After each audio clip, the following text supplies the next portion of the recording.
Banyak yang wanita tidak bekerja, dia hanya sebagai seorang ibu rumah tangga, mengasuh anak, melakukan suatu rutinitas yang seperti itu lagi, seperti itu lagi. Akhirnya zona nyaman ini dia lakukan, ya udahlah, daripada saya harus bercerai, daripada juga saya harus meninggalkan suami dan anak, apa yang harus saya terima saat ini ya sudah menjadi bagian dari kehidupan saya gitu. Ayo kamu dengan saya gitu, dengan kehidupan yang lebih sehat lagi gitu. Jangan itu suatu kehidupan yang merusak diri kamu gitu. Kalau dibilang si istri ini nggak sehat juga. Karena apa? Merasa sesuatu hal yang tidak nyaman itu dijadikan suatu kenyamanan gitu. Karena zona nyamannya dia adalah di posisi seperti itu. Orang tua itu sebagai kadang-kadang mempunyai sifat seperti hakim yang memutuskan gitu, bahwa kamu yang salah gitu. Bagaimana dia mengatakan seperti itu? Karena harapannya keluarga ini utuh gitu. Padahal si orang tua tahu kalau kehidupannya itu nggak sehat, sudah nggak benar gitu.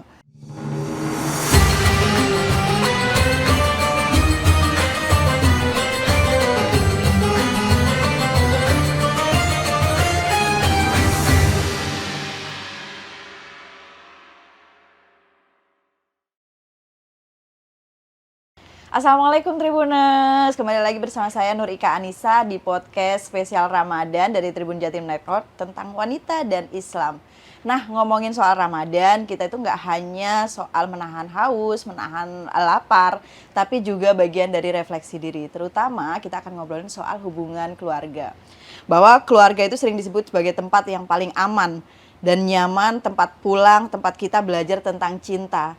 Tapi bagaimana jika dalam kenyataannya tidak semua hubungan dalam keluarga itu terasa hangat? Mungkin ada salah satu miss atau cekcok yang terjadi atau seperti apa. Nah, di bulan Ramadan ini kita bisa merefleksikan diri bersama-sama. Hadir bersama saya untuk membahas topik soal hubungan keluarga, toxic relationship, dan bagaimana menjadi keluarga yang utuh dan hangat. Di studio kami sudah ada Mbak Ayu Kila atau Kak Ayu Kila ya Kak. Sebagai trainer etika pengembangan kepribadian. Kita sambut dulu ya Kak. Halo Kak Ayu. Hai Kak, Assalamualaikum. Waalaikumsalam warahmatullahi wabarakatuh. Sehat Kak untuk hari ini? Alhamdulillah. Terima kasih banyak udah disempatkan datang ke studio kami. Suatu penghargaan yang luar biasa juga kami bisa hadir di sini karena Tribun adalah salah satu media yang membesarkan nama kami. Wah, terima kasih. Kak Ayu, Kak Ayu, mungkin bisa langsung kita ngobrolin aja ya soal bagaimana sih hubungan keluarga dan toxic relationship maupun bagaimana menjadi keluarga yang utuh dan hangat seperti itu Kak. Mungkin bisa dijelaskan dulu Kak, soal toxic relationship itu seperti apa sih? Iya, toxic relationship itu adalah suatu hubungan yang tidak baik ya. Di situ ada sesuatu kekerasan, baik secara fisik dan verbal gitu. Dan di mana toxic ini melakukan sesuatu hal yang berlebihan terhadap pasangannya. Lebih ke negatifnya daripada ke positifnya, dan ini beresiko luar biasa sekali ya. Si istri bisa mengalami suatu penderitaan stres, gangguan jiwa itu bisa terjadi dari situ, hubungan yang tidak sehat.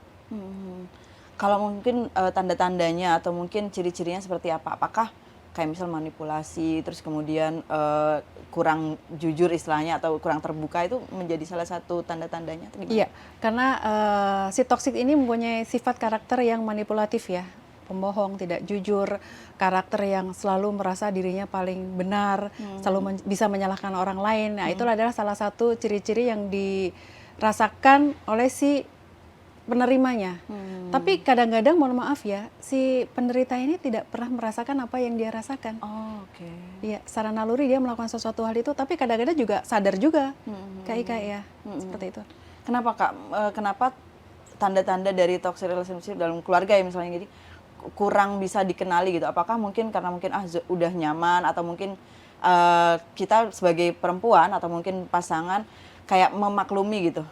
Ya, karena suatu kebiasaan yang ia diterima dari hal yang tidak baik, terus dirasa bahwa daripada mohon maaf, banyak yang wanita tidak bekerja, dia hanya sebagai seorang ibu rumah tangga, mengasuh anak, melakukan suatu rutinitas yang seperti itu lagi, seperti itu lagi. Akhirnya zona nyaman ini dia lakukan, ya udahlah, daripada saya harus bercerai, daripada juga saya harus meninggalkan suami dan anak, apa yang harus saya terima saat ini ya sudah menjadi bagian dari kehidupan saya gitu. Kadang saya juga gemes Kak ngelihat kayak gitu ya. Pengen saya tuh udah saya ambil gitu. Ayo kamu dengan saya gitu, dengan kehidupan yang lebih sehat lagi gitu. Jangan itu suatu kehidupan yang merusak diri kamu gitu. Kalau dibilang si istri ini nggak sehat juga. Karena apa? Merasa sesuatu hal yang tidak nyaman itu dijadikan suatu kenyamanan gitu. Karena zona nyamannya dia adalah di posisi seperti itu. Mbak Uli mungkin bisa dijelasin nggak Mbak, atau mungkin bisa dikasih contoh 1-2 gimana sih misal nih tanda-tanda dalam hubungan itu sudah mengarah ke toxic relationship atau belum ke toxic tapi sudah muncul nih gelagat-gelagatnya atau mungkin ketidak kurang sehatnya keluarga gitu. Ya, harus mencari penegasan diri ya, bahwa apa yang dilakukan ini kan kita berbicara tentang masalah soal keluarga. Jadi ada suami, ada istri, ada anak. Kita harus mencari perlindungan segera gitu. Satu, mencari perlindungan kepada keluarga. Keluarga itu ya orang tua, kakak, adik yang bisa dipercaya. Kadang mohon maaf, orang tua itu sebagai kadang-kadang mempunyai sifat seperti hakim yang memutuskan gitu, bahwa kamu yang salah gitu. Bagaimana dia mengatakan seperti itu karena harapannya keluarga ini utuh gitu. Padahal si orang tua tahu kalau kehidupannya itu nggak sehat, sudah nggak benar gitu. Yang kedua adalah cari kakak atau adik yang sudah dekat, yang bisa memahami dirinya, ya, istri ataupun maupun suami ya, karena ini hubungan suatu keluarga gitu. Dan anak pun jangan dilibatkan dalam hal ini, karena apa? Itu akan menjadi turunan pada masa depannya anak-anak, mengikuti karakter daripada si orang tua. Jadi cari perlindungan, ya, cari sahabat, jangan cari teman ya. Kalau teman itu cari yang sedikit aja, tapi kalau sahabat cari yang sebanyak-banyak. Ketika kita ada masalah, sahabat itu bersifatnya adalah seperti ini. Ketika kamu bahagia, saya akan pergi, dan ketika kamu dalam keadaan yang tidak bahagia, kami akan datang. Itu sahabat karakternya. Jadi cari sahabat yang seperti itu. Jadi pendekatan, ungkapan isi hati yang ada. Kalau memang itu tidak bisa dilakukan, cari pendamping psikiater. Ya, tapi berbicara dulu dengan suami dengan cara beretika yang baik, berbicara yang baik. Karena kan kondisi bagaimana suami itu kita yang tahu. Bagaimana berbicara yang tepat kepada suami. Pulang kerja, upayakan jangan langsung berbicara. Ngumpet dulu lah. Sebentar, lihat kondisi, sudah adem-adem, kita baru ngomong. Ketika suami masih main handphone, ketika masih tiba-tiba, aku pulang cepet karena aku pengennya turnamen sepak bola gitu. Ya udah, kita jangan ganggu. Itu me time-nya dia gitu.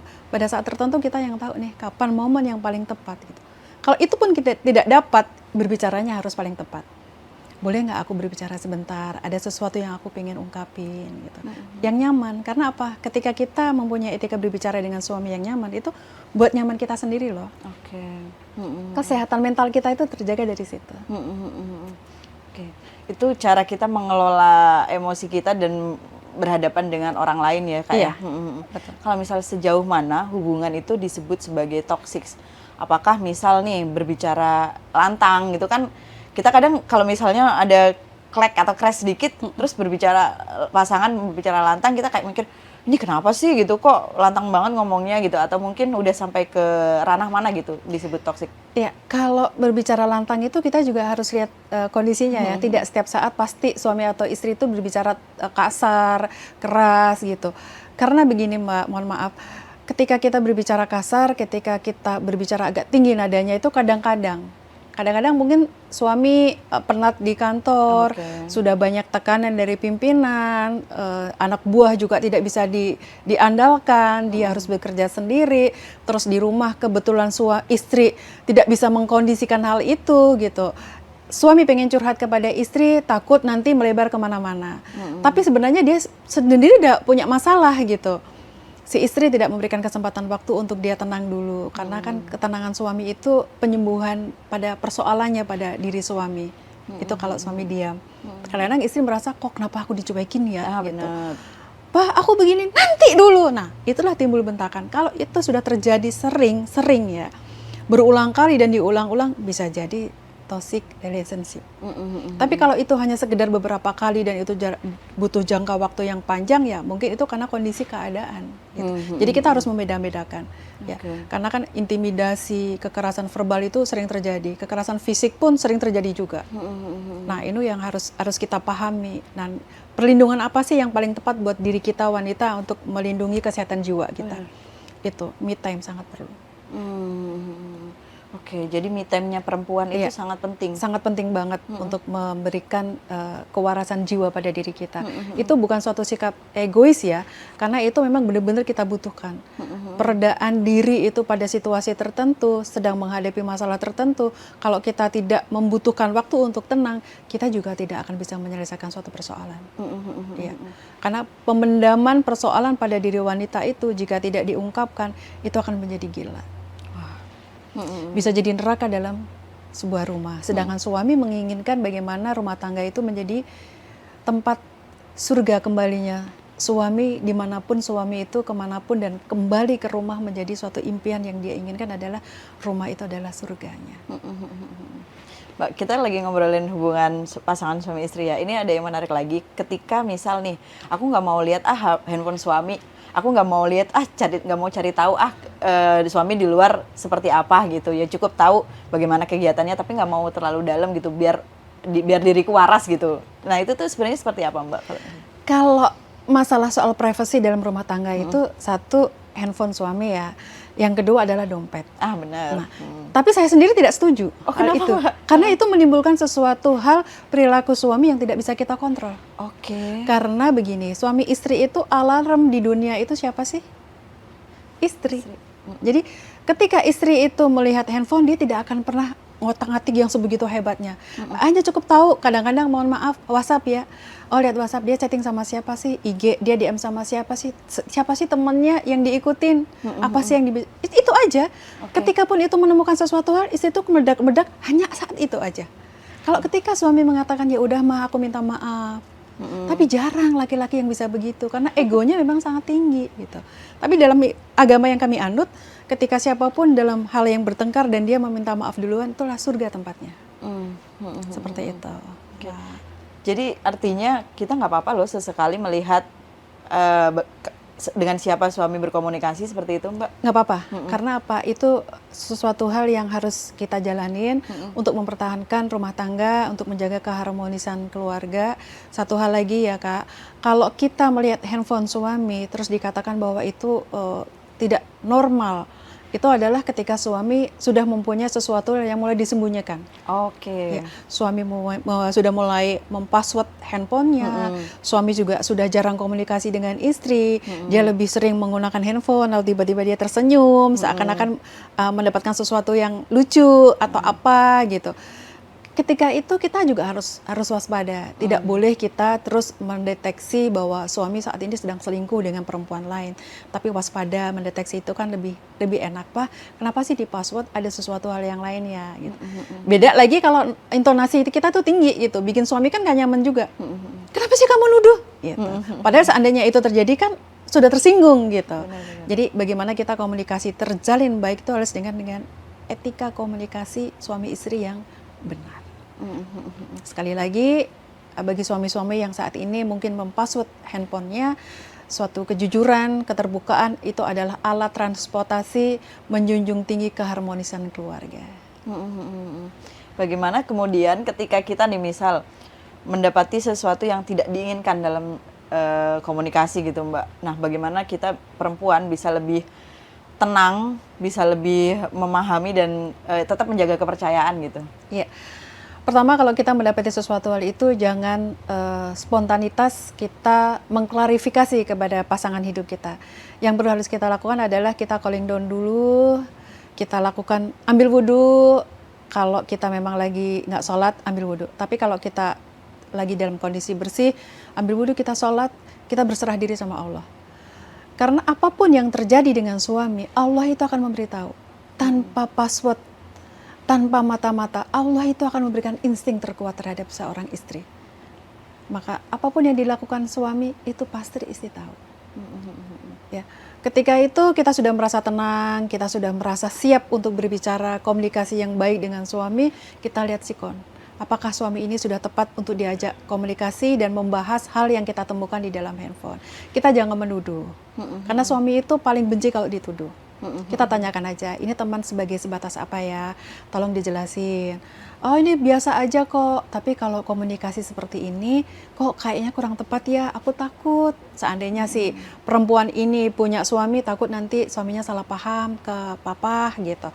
Atau mungkin kalau dia masih bujang, aku takut kehilangan kamu, bukan berarti aku takut juga nanti gimana-gimana, enggak sih, cuman aku jangan sampai rumah tangga yang kita bentuk, kita jalin bersama ini sia-sia di tengah jalan hanya karena orang ketiga yang melihat kamu saat itu enak. Padahal saat itu, dengan saat ini aku dan kamu itu kan aku yang mendampingi, walaupun kamu yang berjuang, tapi aku ada di sisi kamu. Nah dengan bahasa ini kan insya Allah suami merasa, oh iya ya ternyata istriku tuh ada peran penting dalam kehidupan saya. Gitu. Baik, nah itu ini ya, komunikasi sangat penting ya Mbak ya. Ya, betul. Cara ngobrolnya, mungkin salah satu bentuk deep talk-nya seperti itu kali Iya. ya Mbak ya. Mbak, terus kemudian bagaimana, tapi itu kan nggak mudah ya, nggak semua perempuan itu kadang bisa menjadi perempuan yang tenang itu. Kadang ada juga perempuan yang udah kadung marah, kadung ini langsung meluapkan gitu kan. Nah, Iya. untuk misal nih Mbak sudah ada apa kayak fase-fase yang tadi disebutkan, tentang manipulasi, tentang kebohongan yang muncul dan lain-lain, bahkan misal kontrol berlebih lah, baik itu perempuan pasangan laki-laki kepada istrinya maupun sebaliknya. Nah itu seperti apa Mbak yang harus dilakukan gitu? Pasti ada sesuatu hal yang pernah terjadi dalam kehidupan rumah tangga ya. Ketika seseorang itu trauma, seseorang ini mempunyai sikap yang berlebihan, tidak seperti biasanya, pasti dia merekam sesuatu hal yang membuat dirinya sakit hati. Itu sangat wajar.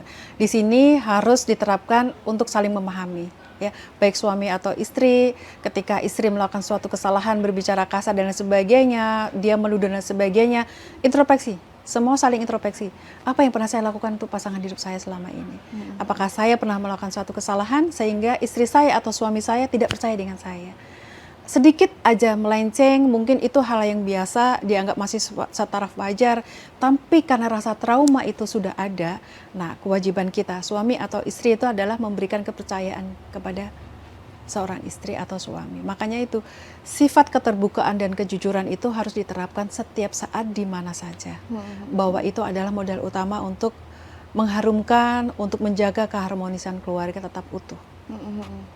Wah, ini saya juga jadi belajar ini Mbak, apalagi kayak misal apa namanya pernikahan-pernikahan yang baru gitu kan harus tetap banyak belajar juga kan. Kalau misalnya nih Mbak, kita ngomongin tadi soal perhara rumah tangga lah istilahnya gitu, mengelola emosi antara pasangan suami dan istri. Bagaimana ketika dihadapkan dengan anak? Bagaimana sih kita bisa mengelola emosi ketika saat-saat marah atau saat-saat kecewa terhadap pasangan, tapi nggak mau nih anak melihat itu gitu. Nah itu tuh seperti apa? Ya, harus. Makanya itu ketika kita sudah di satu tempat yang namanya kamar, yang dinamakan di atas ranjang itu biar nyaman, adalah ketika kita harus punya komitmen dengan suami. Ketika kita marah, apakah aku sendiri itu nggak bisa mengontrol emosi, karena aku udah sering selalu diperlakukan hal seperti ini dan diulang lagi gitu.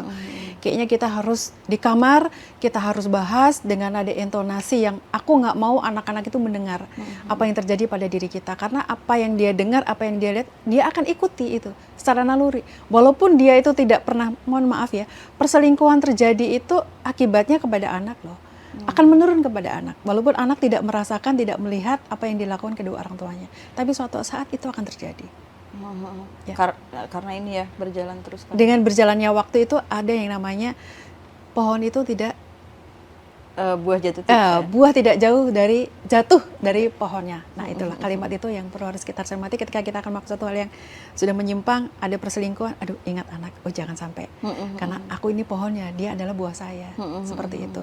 Nah itu komunikasi yang baik. Ayo kita komunikasi di kamar, kita bicara dengan baik-baik, solusinya apa, dan harus hari itu diselesaikan. Setiap persoalan keluarga jangan sampai ditunda-tunda.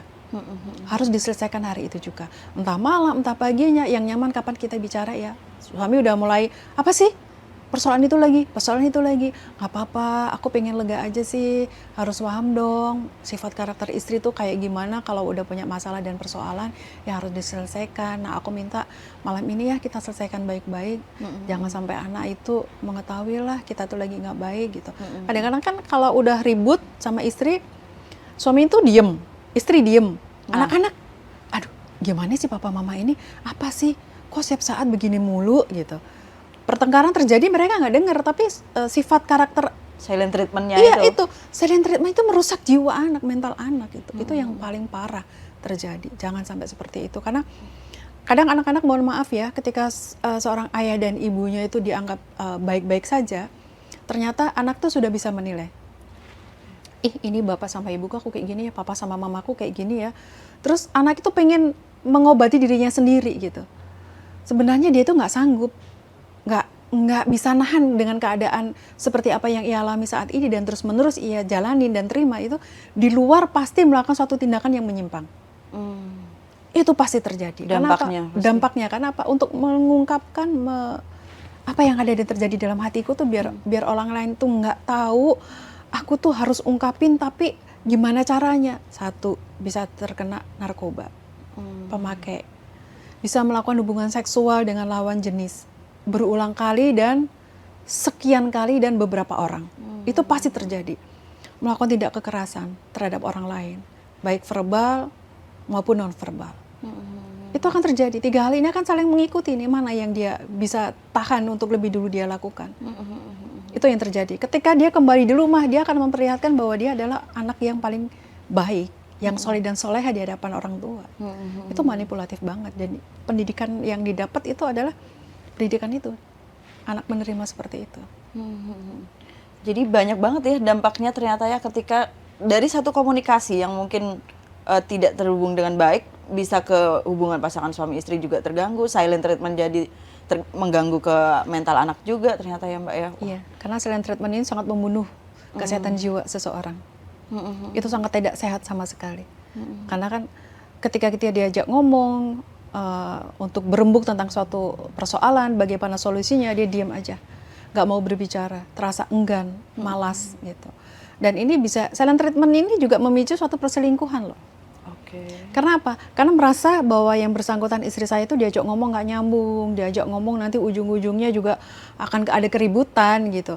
Ketika bertemu dengan lawan jenis, dia bisa memberikan apresiasi gitu, kenyamanan itu terjadi, zona nyaman itu didapat dari lawan jenis yang ada di luar gitu. Padahal lawan jenis ini juga mungkin nantinya ada bahasa Jawa yang mengatakan witing trisno jalaran soko kulino. Merasa nyaman, yang satu juga merasa bahwa feedbacknya dapat gitu. Aku memberikan solusi seperti ini, ternyata dia royal kepada saya. Kan nggak mungkin dong, aku hanya seperti ini, kok dia kayak gini gitu. Nanti akhirnya terjadi suatu hubungan yang tidak diinginkan antara kedua belah pihak gitu.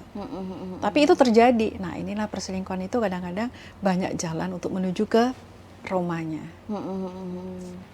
Karena memang ada gangguan-gangguan seperti itu tuh memang harus yang diantisipasi. Iya. Salah satunya dari komunikasi tadi ya, yang harus terbangun dengan baik. Keterbukaan dan kejujuran itu landasan yang utama dalam keluarga. Baik, Mbak, sejauh mana, ini kita ngobrolin soal hubungan lagi Mbak, sejauh mana quality time dalam keluarga itu bisa meminimalisir lah suatu hubungan yang mungkin memanipulasi, ketidakjujuran dan lain-lain. Ya, saya mengharapkan juga kepada teman-teman yang ada di luar yang sudah mungkin berumah tangga, sudah berpuluh-puluh tahun gitu.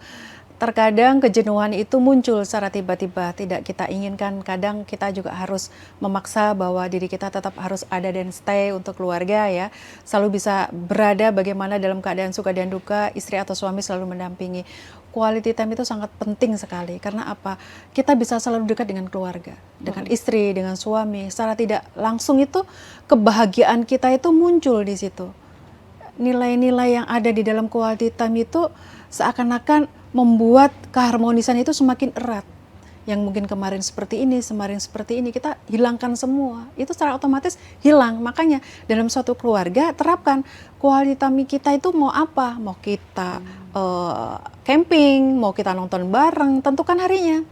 Oh, hari Sabtu. Kita hari Sabtu sama-sama tidak ada kegiatan apapun. Kalau di kota, mungkin di swasta libur ya anak-anak itu. Nah, itu. Atau mungkin hari Minggu.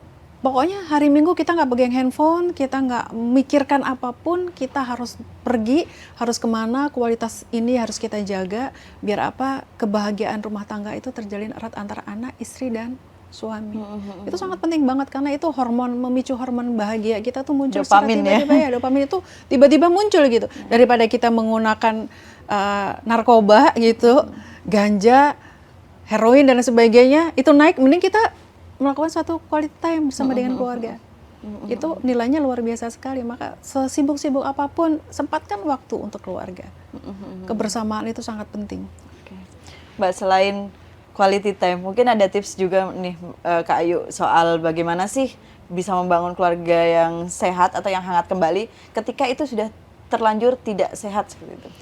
Memahami, kembali lagi kepada introspeksi diri bahwa manusia itu tidak ada yang sempurna. Tapi ketika kita mampu membenahi diri dan mau dan ada kemauan untuk membenahi bagaimana suatu rumah tangga yang sudah tidak baik itu kembali lagi menjadi baik, kita harus kontrol perilaku. Apa yang tidak disukai oleh pasangan hidup kita, mari kita tinggalkan. Dan apa yang menjadi keinginan dari pada pasangan masing-masing, ya kita ikuti. Karena itu memang tidak melelahkan, tapi ini adalah suatu perjuangan. Harapannya cuma satu, ketika kita mendapatkan keluarga yang sakinah, mawadah, warahmah, itu harapan yang sangat luar biasa sampai ajal memisahkan. Karena ketika kita baik dengan orang lain, ternyata tidak baik dengan keluarga, itu hal yang sangat menyesakkan di dalam jiwa. Itu manipulatif dan sakit sekali rasanya. Tapi ada hadis yang mengatakan bahwa sebaik-baiknya seorang suami itu adalah baik kepada istrinya. Dan hubungan yang paling sempurna dengan Tuhannya itu ketika kita yang bersangkutan itu berhubungan baik dengan hamba-hamba Allah. Seperti itu. Ini sangat-sangat termotivasi, kayak misal kita itu lagi ngomongin soal hubungan keluarga yang tetap utuh, tetap hangat, itu saya jadi kayak belajar sendiri gitu. Bagaimana kita hubungan dengan suami, hubungan mungkin dengan anak, dengan keluarga, entah itu mertua, entah itu menantu, nah itu harus tetap hangat dan utuh ya Mbak ya. Iya. Tadi sempat ngobrol nih di luar studio nih saya dan Mbak Ayu nih. Mbak Ayu itu ternyata suka afirmasi-afirmasi. Iya. Melontarkan afirmasi setiap harinya biar perjalanan sepanjang hari itu istilahnya baik dan terberkati lah seperti itu ya Mbak ya. Betul. Nah mungkin bisa nih Mbak kasih tipsnya nih afirmasi-afirmasi seperti apa sih untuk para perempuan di sana? Iya. Jadi sahabat Tribun, ketika kita sudah mengikuti ritual malam hari dengan tidur nyenyak, nyaman, pagi hari kita harus bersyukur dulu kepada Allah Subhanahu wa taala. Terima kasih ya Allah telah diberikan umur panjang sampai dengan hari ini, maka berkahilah kehidupan kami di dunia maupun di akhirat, berikan kami kesehatan, warasan mental, bagaimana kami bisa menghadapi dengan semuanya dengan kebahagiaan, jauhkan aura-aura negatif daripada diri kita, anak-anak kita, suami kita mulai hari ini dan seterusnya.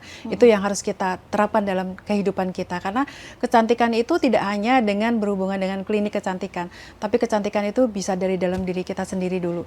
Karena maka dari itu afirmasi diri, ya Allah terlihatlah cantik badan dan raga dan jiwaku ini mulai hari ini dan seterusnya bagi orang-orang yang mungkin nantinya bermanfaat dalam kehidupan saya, dan jauhkan hal yang buruk dalam kehidupan saya yang melihat kelebihan dan kekurangan saya. Itu saya selalu ucapkan setiap saat. Dan berkahilah keadaan ekonomi kami yang bisa bermanfaat untuk masyarakat, untuk negara, untuk orang lain, yang artinya bisa berkehidupan di dunia maupun di akhirat. Karena ketika kita mempunyai kekayaan yang berlebih atau harta yang berlebih, tidak bisa bermanfaat di dunia dan akhirat adalah sia-sia. Seperti itu. Ya. Berdoa juga kepada Allah ya. Ya Allah, berkahilah dalam kehidupan rumah tangga kami. Tundukkan hawa nafsu suami kami, wahai Allah, terhadap wanita yang bukan mukrimnya dan hanya kepada kami yang tertarik pada saat ini dan seterusnya. Itu wajib. Jaga suami kami ya Allah dalam keadaan apapun, jauhkan dari hal-hal yang menggoda imannya. Mulai dari hari ini dan seterusnya ya Allah, jagalah kehidupan rumah tangga kami. Jauhkan dari godaan apapun karena hari ini dan seterusnya kami tidak menginginkan. Walaupun Engkau menetapkan, kami akan menolak. Seperti itu. Mbak Ayu makasih banyak. Sama-sama. Sangat hangat sekali buat saya juga. Wah ini Terima kasih. keren sih, kayak memotivasi hari ini, dan semoga itu juga dikabulkan oleh Allah untuk kita semua. Amin. Pasti bulan Ramadan ya. Bener, Karena di Mbak. bulan Ramadan itu waktu tidak ada yang buruk. Selama bulan Ramadan waktu itu baik semua. Jadi ucapan, perilaku, tingkah laku itu memang harus kita siapkan untuk kembali lagi kita itu nanti di hari yang fitrah. Seterusnya juga ya Kak ya, kita mempunyai sifat yang baik, yang bersih, suci, dan kami juga harapkan kepada teman-teman yang ada di luar yang mungkin sekarang mungkin kondisi keadaan rumah tangga yang tidak baik, yang terlihat di dalam seperti kapal pecah, terus harus tiba-tiba kita mempunyai action di luar, ketemu dengan orang lain kita terlihat mesra, itu hindari.